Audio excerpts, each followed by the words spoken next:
everyone, welcome to today's episode of Carlton Talks. Today we have with us Romany, George, Evie, and Billy.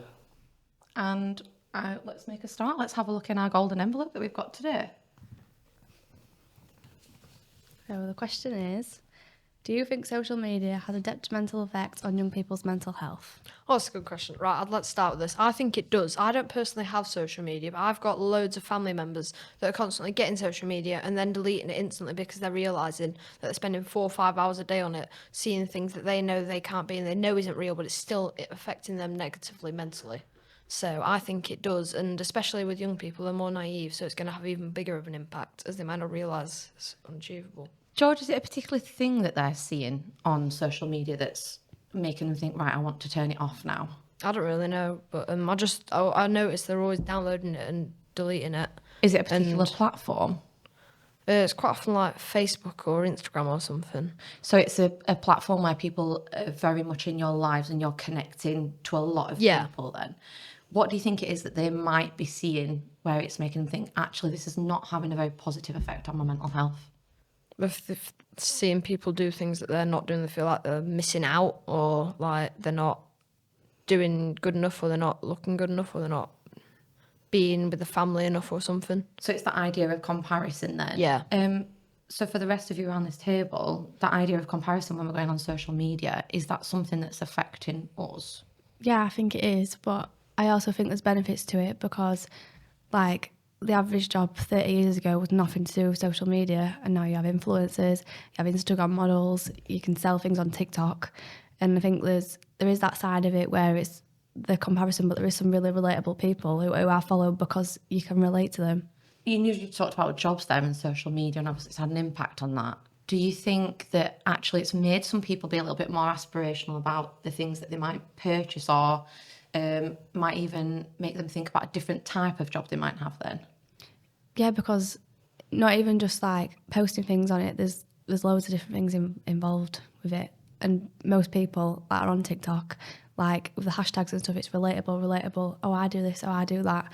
And people watch them because you post your normal life. So there is the comparison side of it where it's, she's got that body, she's got that perfect figure. But then there's also she's funny because I did that last night and that's something really stupid. So it's something more relatable. Yeah. Romany, what are your thoughts on that? Well, I think that social media has got quite a big impact on mental health because, social media is like the main reason for bullying, I think, as well, and that can have a really big impact on your mental health. But I also think that it can be really entertaining and it's something fun that you can do if you're bored and things like that. So almost like a way to escape the things that might be going on in society. Yeah. That's interesting. You talked about bullying there as well. Billy, do you think? I feel like it doesn't because of my own experiences with it. So I just watch funny videos and don't really take into account what people look like and what they're doing. So for you, it's a real positive. Yeah. What is it? How do we then look at social media? Because we've got different aspects of people's lives here being involved in it. You guys have talked about how we might go on there and compare, and Billy's saying he doesn't go on there at all and think about those things. What is it that social media has quite a control over or a power of? I think that links to the young people again and I think it links to gender as well because I think girls would be easier to sort of influence with comments and she said this and she said that and I'm posting this because makeup looks nice, do you know what I mean? And it's almost not like attention seeking, but they're looking for that, someone to give it them back. Whereas if you compare the girls' TikToks in this school to the boys' TikToks in this school, I guarantee boys have got a profile picture, 20 followers, and they literally just watch the videos, whereas girls might have 300 followers, 40 videos that have all got 50 comments on them, and it's, oh, look at my likes, look at my views, and I think it just plays into that sort of as well. So then, going back to the question, is there something in gender being affected by social media, do you think? Is the help? If it's specifically ended up having a more negative impact on one gender, and it's exposing different genders to different things, wouldn't that perpetuate sexist stereotypes as well? You're instantly the algorithm, you put in your details, and it's male, female, prefer not to say. If you put male, you get access to a certain amount of content instantly from the algorithm, And then, like, no matter what, you've force-fed this thing that you might not have liked before, but it's now thinking and force-feeding you to perpetuate stereotypes. That's quite a big thing I to agree think with him. about. Yeah, go on. Do you want to expand on it? Well, yeah, because when you download TikTok, you put your gender in, and then it does come up and you pick your interests, and it's not like a broad wide range of things, but it's like football, rugby, Xbox, and then there's dancing, fashion, makeup, and for the majority of people, that would be split between the boys and the girls. So immediately, you've got like football versus makeup. Do you know what I mean? And that's straight away. You play football, mint, but she's getting more comments than you on her videos. Do you see what I mean? So it's reinforcing those kinds of stereotypes then, even about male and female behaviours, etc. So this algorithm, how influential can that be then? It could have like a major impact on society. Like if some foreign company has control of something, or like even a country within this country, and they don't agree with something, they can force feed anyone whatever content they want, which could brainwash people, radicalize people by the app. Never mind just by like small groups within inside the app. People could be radicalized by an app to believe things. So it can actually influence then the way that you operate and your ideology in Yeah. itself. So It's quite linking back to the dangerous. question, 'cause I'm just thinking about that detrimental Yeah, effect it's having on definitely. mental health. How would that algorithm then possibly change the way that we perceive the world, linking to our mental health? That's So quite a good question. if you're like constantly being exposed to something, like you believe it's true, it's like an echo chamber of this one perspective, and you become really confident within that and believe it's the only thing that's ever really experienced, and it can like reduce people's ability to think openly and have conversations, and that can be quite bad for people socially as well. Like if you don't have conversations challenged by your friends and you don't accept that. Which then impacts on Yeah, the which- understanding yeah. of the wider world, doesn't it? That's Yeah. really interesting, especially when we think about mental health and the broadness of our understanding and our emotions as well.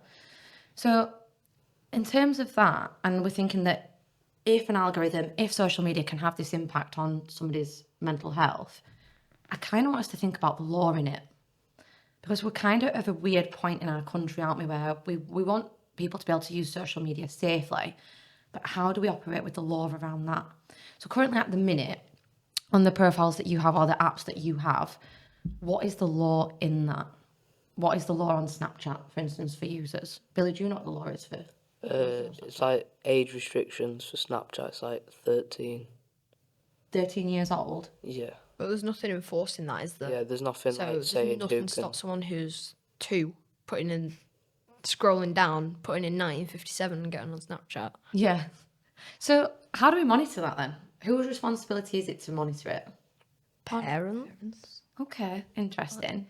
Do you think your parents have enough understanding then of apps and the age restrictions and what you are doing on them? I think that's where the generation gap comes in, because like my mum and dad are like 35, so they're like just on like in between. Like they've had their bones in the new social media as they've become adults, so they haven't experienced like how it is, because it's always why you sat on TikTok, why posting this on this, and why posting videos, and it's sort of become like the new way.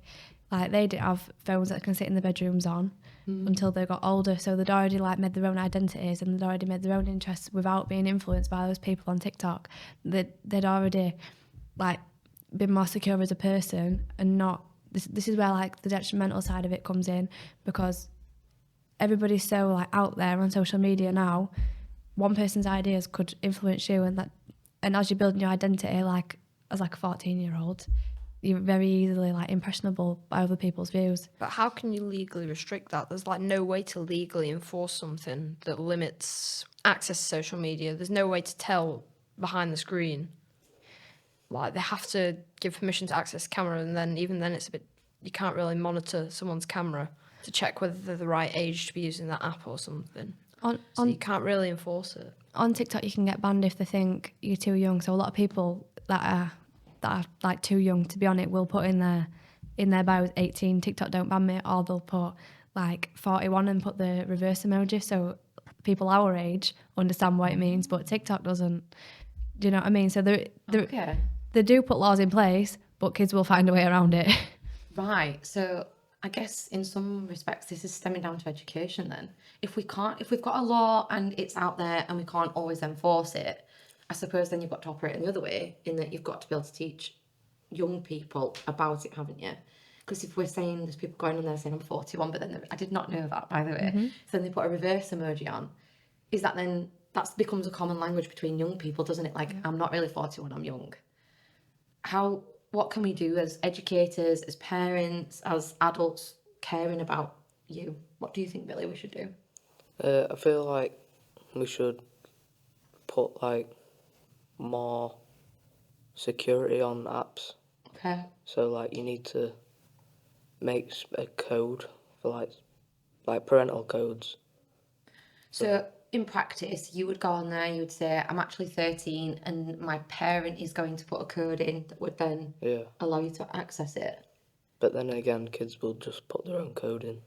Yeah, that's what I was going to say. Which There's is always like- a way around it for kids. Yeah. I think kids need to be made more aware, because you can tell them not to do that. You can tell them not to put personal information on things, and you can tell them to be truthful about how old they are, but they're not going to see the bigger picture of that unless you actually tell them. Like, they're not going to understand, because let's be real, when you download an app, you don't sit there and read terms and conditions, do you? No. Like on Snapchat, they can use your photos and stuff. Nobody really knows that, but there's always going to be a way around it with I think parents and stuff like that. So I think it's better to just be aware of what could happen. But a lot of parents haven't had the experience, and a lot of teachers and things. Anyone that's just would normally educate you about this sort of thing haven't actually had the experience with it to know what to educate you about. So it's kind of on the companies that produce the apps as well to help provide that information to the government so they can spread it to schools and parents to help educate children. But I don't think that's ever going to happen. How can we hold these companies accountable? How can we ensure that they're putting these practices in place so that they are protecting children? The government was going to come out with a plan, like an Ofsted, but for social media, called Ofcom, back in 2021, but that really hasn't been followed through with. So something like that would be good, like an inspection thing that makes sure social media companies are operating as they claim to be, and actually putting in place all the policies, and like they can have access to the algorithm so that they can see how the algorithm is impacting people, and if it's something that could lead to dangerous things, flag it up And to the what's being government, and fed then the to government them. can take legal action to protect young people.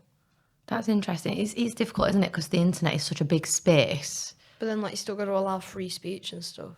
And You that- still got to allow yeah. people to express. What do you think, Rowan, about that? Well, I just think about like the age restrictions on it as well, because going back to like the question about the mental health bit, on most social media platforms the age restriction is 13, but the mental health is like, it's impacting the teenagers. So with the social media being age restriction to 13-year-olds, then I think it's not really doing anything. It's not really doing much. Like, you couldn't really tell a 10-year-old, like if a 10-year-old had Snapchat, or TikTok, I don't really think there'd be anything that would influence them to, have like an impact on their mental health or anything. But I feel like teenagers, they're more like influenced by what they see on social media. So I don't really think the age restrictions are very like important. So they're not working essentially at the minute,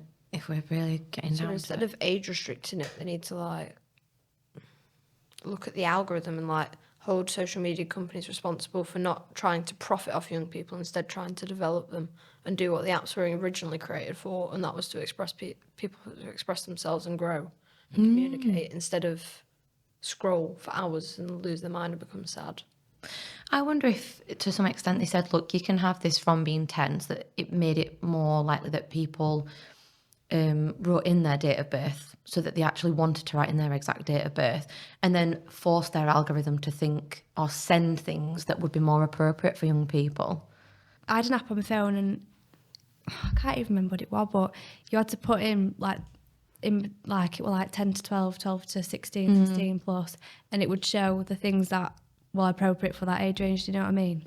Yes, rather than putting people off from writing the age restriction, you actually encourage them to put their age restriction in, so then they can actually be fed the correct thing. So instead of having an age restriction on the app, you could even have 4-year-olds on TikTok, but then they would just be able to see.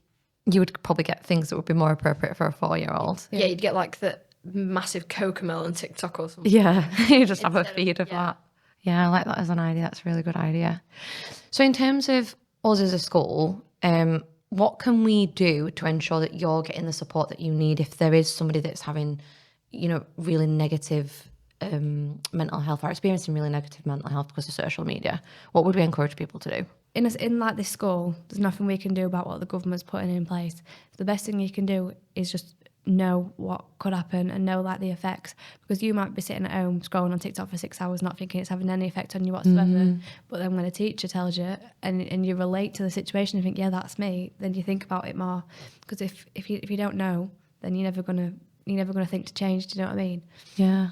Also, another point that I'd like to raise is with every problem like bullying and things, it's always tell an adult, tell a teacher. But with social media, you might just be better to speak to friends, because there are people that can have similar experiences to you and you could relate to more and they could help you. Yes, we're opening up that dialogue between us and making sure that people Yeah. are talking about it. Billy, you said that you have like a really positive relationship with social media. What do you think the difference is between what you do and a lot of other people do?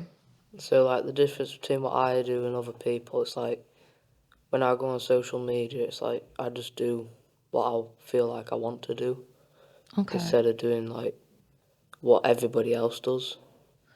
So you're almost not conforming to what other people are doing on there. Are you Yeah. actively searching more than being given? Yeah, like, searching what I want to do. So then you obviously feed in then your algorithm to put more in of what you want. Yeah. I think that's probably what it's coming down to, isn't it, on a lot of the social media and the mental health and it being detrimental to it, is that it's coming down to the algorithm. And then we've got the law and then we've got education. There's quite a lot to do there. I'd also argue, though, I said about like the generation gap. I think teenagers in general sort of have the you do it, I'll do it mindset. And my mum and dad might have been, I don't know, bullwag first period. You do it, I'll do it. Now it's, I'll post this on TikTok, you do it, I'll do it. Do you know what I mean? And it's sort of, we're not doing the same things that they used to do. We're doing it in our own way, whether it's beneficial or not. Yeah. But I think it is still a teenage mindset.